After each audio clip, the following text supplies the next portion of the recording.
I think you draw the rules wherever you want them to be. The truth is I can see the actors sort of vaguely look like the real people, or they're some sort of area. I've always said it's very dangerous to play a living person. Even if you're the most brilliant mimic in the world, you'll only be 75% of what they are.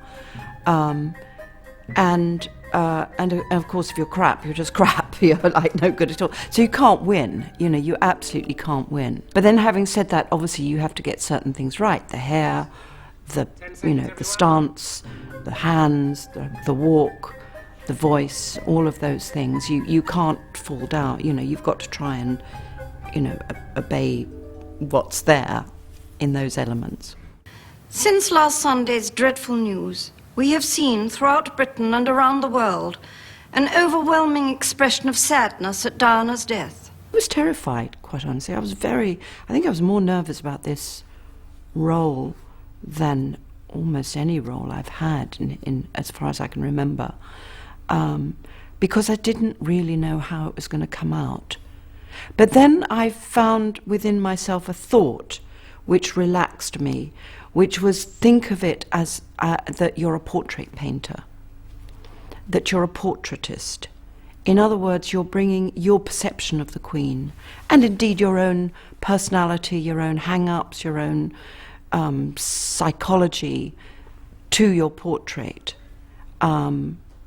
which I think is what great portraitists do. It's not a perfect reproduction. It's imbued with their own psychology and their own attitudes and their own perception of who this person is. So the minute that thought came upon me, that actually think of yourself as a portrait painter, you're doing a portrait of the Queen, that kind of relaxed me about it. Ready, 1, 2, 3, action, Robin. Mr. Blair, Your Majesty. How nice to see you again, Mr. Blair. And congratulations. Thank you. Children must be very proud. Well, I hope so. You've 3, haven't you? That's right. Oh, how lovely. Such a blessing, children. Please, do sit down. This is a relationship between our sovereign, our elected Prime Minister, inherited power, democratically elected power, and 2 people. I don't know if Michael Sheen looks like Tony Blair. He looks like Michael Sheen to me. You keep thinking, well, this is just a pair of actors. This isn't... We weren't trying hard. They're just people doing their jobs properly and acting well. A lot of character is expressed through external things as well as internal things. So the way a character speaks, the way a character's mannerisms are all, manifestations of what's going on inside them. And so it's not just about trying to look and sound like a character. It is also a way of getting inside what that character's feeling. I want to set an ambitious course to modernise this country, to breathe new life into old institutions, to make privilege something for the many, not the few. So I watched lots of video footage and read about Blair and sort of spoke to people about him and that kind of thing. And through trying to watch and observe and study the character, you're constantly watching it, not just to try and copy, but also looking for little hooks that give you some kind of clue as to what is going on inside. They kept faith with Princess Diana. They liked her, they loved her. They regarded her as one of the people. She was the people's princess. And then you sort of switch it all around again. So once you've found those things, then you let those things inform what you're doing with your voice and your body. She has concussion, a broken arm, and... What was she doing in Paris?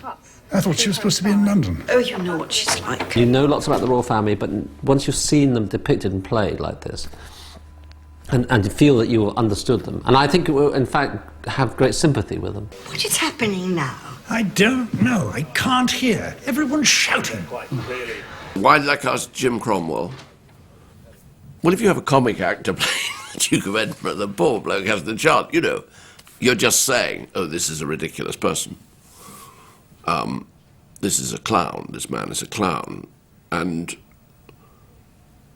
with Jim, there seemed to be an opportunity to do slightly more than that. So you're balancing all those elements.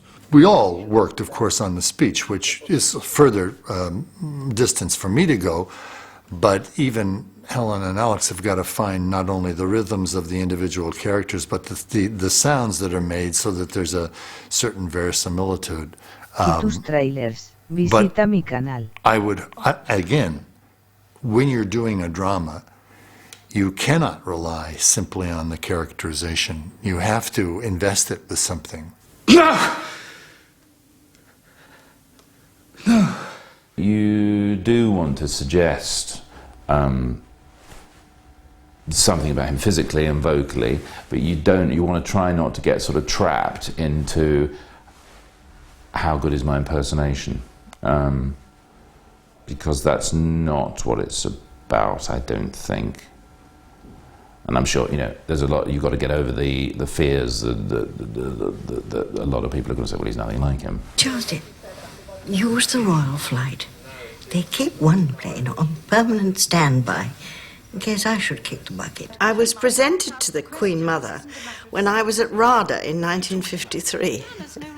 Of course, I'm really too big to be playing her because she's such a tiny person. They're very small, the royal family.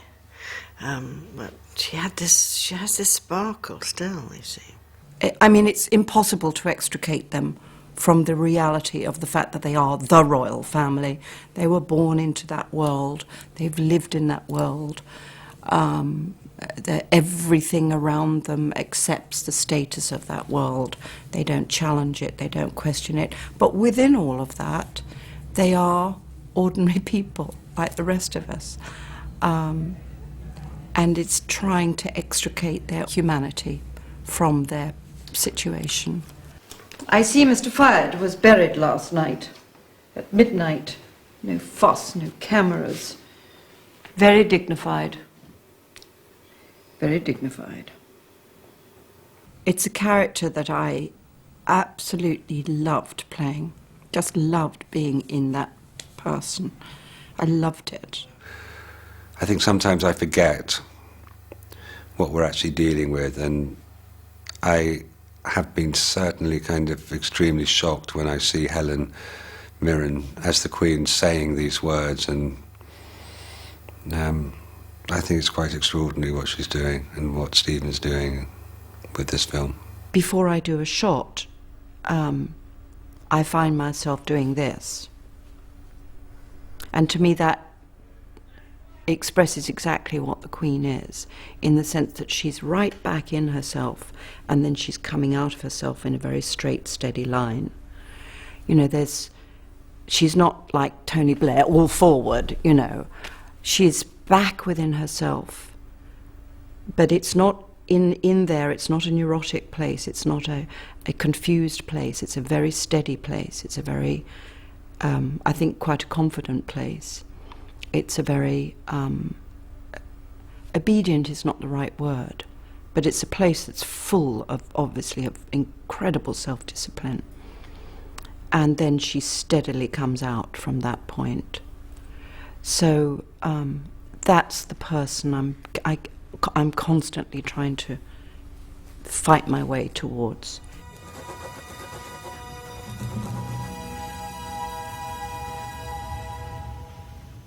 Well, the Queen has been in my life longer than any other person.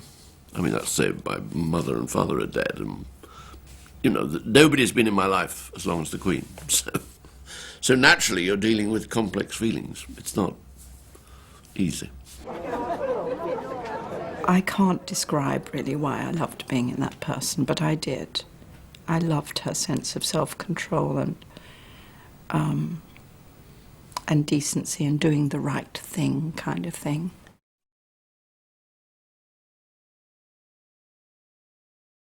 My initial response was that we were dealing with a world that in our minds is quite familiar. We are quite familiar with kind of images of the Queen in rooms, whether it's Windsor Castle or Buckingham Palace or whatever.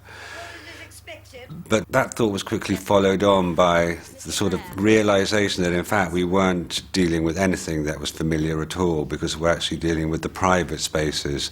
It was really kind of up for grabs in a funny kind of way visually, because Balmoral, which is, you know, our primary location in this film, is probably the most private of the Queen's houses. It's not one that's owned by the state, it's owned by her personally. It was built by Victoria. It's meant to be an antidote to the formality of state. I've just had a call from our embassy in Paris. It's the Princess of Wales. Why? What's she done now? I needed to concentrate on the kind of calmness of that Balmoral environment, the nature, how she loves nature, how to reflect in that woman her love of nature, her love of animals, her love of that sort of living world, and the power, the monumental power of the environment around Balmoral. And it almost is like a character in itself, the beauty and the almost awesome beauty of that, and where she's at her happiest. It was designed by Victoria and Albert in a sort of Scotch baronial style. It was all about being outside, really, not in the house. So for me, it was interesting because it was this kind of private world that we were kind of infiltrating. She is the most photographed, the most known, and yet she's the most enigmatic in many ways of women. And I always felt her look in her choices of things rather than her physically, and how she chooses and how she puts together. And there is an elegance and an ease and a beauty of its own in the way that she dresses and those that surround her dress. There's also obviously an eccentric element. I brought some stew just in case. I think it's lamb. We could always have that cold. No, we'll be all right. Stay. We filmed the whole of Scotland first, and so there we were, set against this, you know, this mist and rain and this huge overarching landscape. These little 1950s rooms, you know, and these people in sort of rather old-fashioned dressing gowns and so forth. Balmoral was so eccentric and so fuddy-duddy. Well, it doesn't have central heating. I mean, the Queen does wander around with a dressing gown and a hot water bottle. And then we flew down to London, and now, oh my God, we're in this political film where we're actually in Downing Street, and it feels like two completely different films. The contrast, of course, is the Blairs and, you know, kind of new Labour, modern Tony and Cherie, and, you know, kind of. So, of course, it is a complete contrast. Of every publication that has paid for intrusive and exploitative photographs of her. Tony. I've got to go. So from my research, and this is Stephen's quote as well, is that they kind of pretty much, they live like students. We think we know them, but in the environments that we're creating, we don't know them. We don't really know. Everybody has an opinion. Everybody thinks that maybe this, that, and the other, but we don't truly know. So it is like, in a way, people would feel, oh, how could you do that? Because everything is documented. How can you get it? But actually it's not. There is a lot of freedom. A lot of freedom to create the world, this world that has to be completely believable.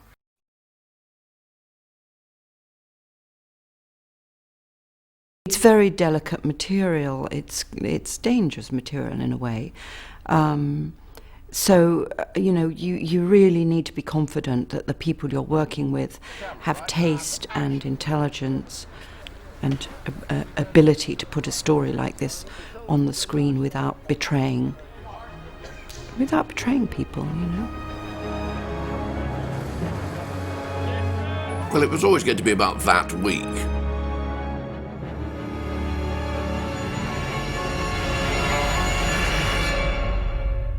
Suddenly, it became clear that the real drama, if you like, was upon the news of the death.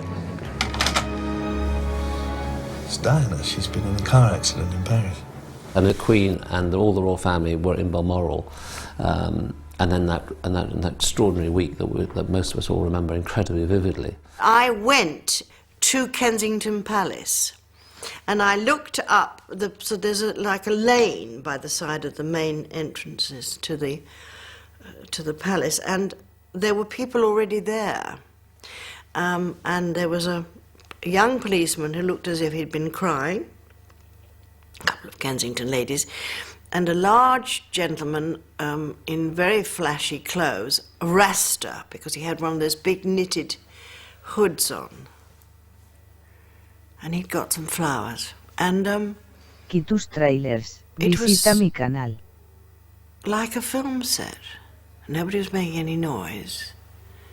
It was very strange. I couldn't believe it. I mean, you don't, you know, it's an accident. It was only then when you watch and then you go home and you watch television and you see this thing and you start to think, why and what happened? I do remember the following week being in London and going to Kensington Palace and to the Mall and watching the kind of the gradual build-up of hysterical mourners and sort of understanding sort of the need, I suppose, the public's need for some kind of public expression of grief, but at the same time I thought it was slightly hysterical, the response. I don't think it's a provocative film, but I can see that the fact of the film is very provocative. Ultimately, this is a story about people, and they're human beings like everybody else. They may be in exceptional circumstances and have very different kinds of lives, or you know, a different context to a lot of us. But at the end of the day, they are absolutely people, and you can only relate to a story if you relate to them through, you know, being able to empathise and all that kind of stuff. It's rather an unsensational film, seems to me, but I can see making it is rather sensational. So people will stagger back at the thought of the film existing, and then I hope will not stagger back when they see the film. No member of the royal family will speak publicly about this. This is a private matter. The thing about this film is that we are dealing with two completely different worlds, the world of the Blairs and the world of the royals. Such contrasting places. Blair, newly elected, young, new Labour, full of ideas, optimism, energy, about with a vision of a new Britain, and the Queen representing something which is centuries old, you know, and operating out of this old-fashioned palace in the middle of the Highlands, where you can almost hear a pin drop, I suspect. Do you think it's wise for the boys to go stalking so soon? Anything that gets them into the fresh air is a good thing. Well, maybe they shouldn't take their guns. I mean, if a photographer were to see them, it might send out the wrong signal. If there is a photographer out there, he could be the first kill of the day. It is a particular kind of strange world, sealed off world that they're locked in. As soon as I started putting together what was going on in London with what was going on in Balmoral, it just was explosive, and it just really made sense to me. You know, at the beginning of that week, she and the royal family or she and Philip certainly, and the Queen Mother were insisting that the flag or the royal standard shouldn't be lowered to half-mast at Buckingham Palace because she isn't in residence, that they shouldn't make a public statement, that they shouldn't go down to Buckingham Palace, that they should have a private funeral, you know, as a family affair. And by the end of the week, she has gone down to Buckingham Palace. The flag is at half-mast. She has made a public statement, and there's one of the biggest public funerals, you know, that you could possibly imagine. Hello. Would you like me to place those for you? No. Oh. These are for you. For me? Thank you. Thank you very much. Cut. Cut, thank you.